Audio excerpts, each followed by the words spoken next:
Hoje nós não vamos fazer aula para a gente aprender a fazer prova. Hoje quem sabe inglês fica na sala, quem não sabe fica na sala também. Eu quero tirar o trauma das pessoas que não sabem inglês. Então a primeira coisa que eu queria fazer é pensar da seguinte forma. Todo mundo que faz concurso público é adulto, não é criança. Então ninguém aprende alguma coisa como criança, sendo adulto. Então adulto aprende de um jeito e criança aprende de outro. E agora eu queria pedir para o Sandro colocar o primeiro slide, né? Dá uma olhada aqui no slide aqui para a gente aqui, né? Você tem aqui pedagogia e andragogia. Eu tenho certeza que muita gente já escutou falar em pedagogia, agora andragogia não. Então, rapidamente, só para dar algumas palavras de conforto para vocês, tá? Vamos comparar como é que criança e adulto aprendem. Eu estou aqui com criança, né? Criança e adulto, os dois desenhinhos aqui, né? O que eu quero que você pense? Como é que criança aprende? Criança vai para a escola porque quer ou porque mandam? Então, veja bem, a criança aprende porque mandam, né? Quer dizer, a criança aprende porque o pai manda, né? Ou aprende porque o professor vai dar nota, né? E para ela tudo é novo, tudo tá, né? A criança está descobrindo o mundo, a criança não tem nada na cabeça, é um disquete virgem, e ela está com aquela fome de aprender. Então, qual a diferença entre uma criança e um adulto aprender? Crianças aprendem porque mandam, né? O pai manda, o professor dá nota, tudo é novo, né? E a criança aceita tudo que o professor diz e não questiona, né? E qual a diferença com o adulto, né? Adulto, ele já tem um conhecimento prévio. A diferença entre criança e adulto é que o adulto tem conhecimento prévio, né? E o que ele faz com esse conhecimento prévio? Se você olhar aqui no quadro, o adulto não aprende porque ele quer ou porque ele precisa, né? Tem muita gente que precisa aprender inglês, tem muita gente que precisa aprender um monte de coisa, mas não mexe muito, né, o corpo para ir para a escola, né? Adulto aprende quando ele decide aprender. Quer dizer, se é porque ele precisa ou se é porque ele quer, né, esse é o primeiro motivo. Mas ele vai realmente, né, tomar uma atitude a hora que ele decide. Então, diferentemente da criança, a criança aprende porque mandam, vai para a escola porque manda, e o adulto aprende porque quer, porque decide. E, diferentemente da criança, o adulto tem um conhecimento prévio. E ao ter um conhecimento prévio, tá, isso daí é conforto para quem tem trauma de inglês. Ao ter conhecimento prévio, invariavelmente ele compara, se você está vendo aí, ele compara o que ele sabe antes com qualquer conhecimento que ele está tendo novo. Então, qualquer coisa que ele aprende nova, não tem jeito, ele compara com o que ele sabia antes.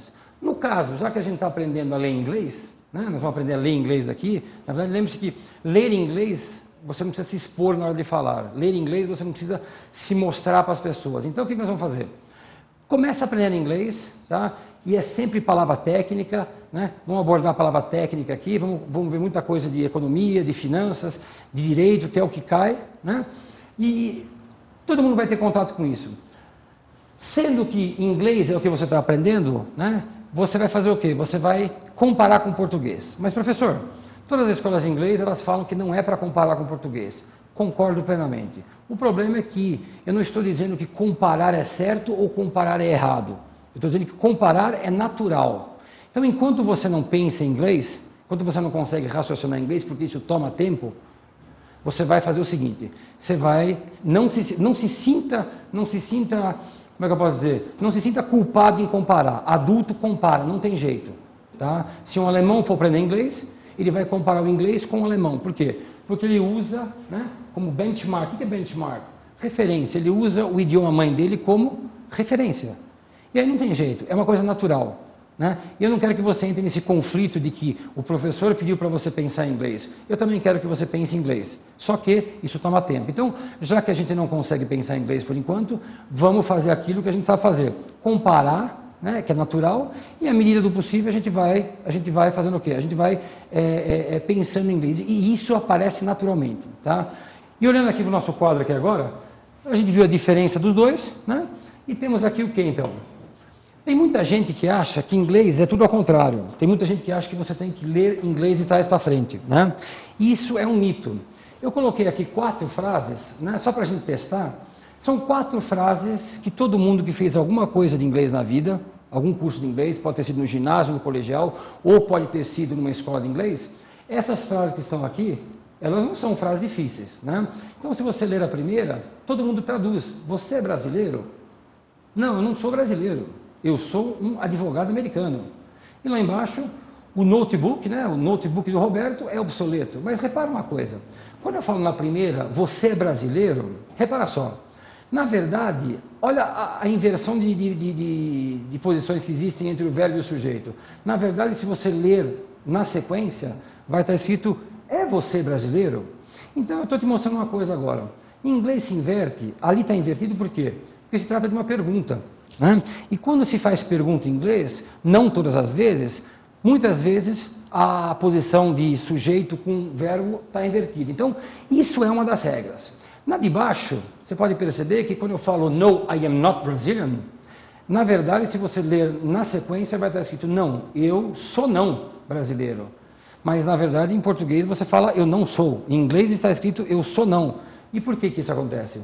Porque em inglês, muitas vezes, em vários verbos, o não, né, o not, ele vai depois do verbo e não antes.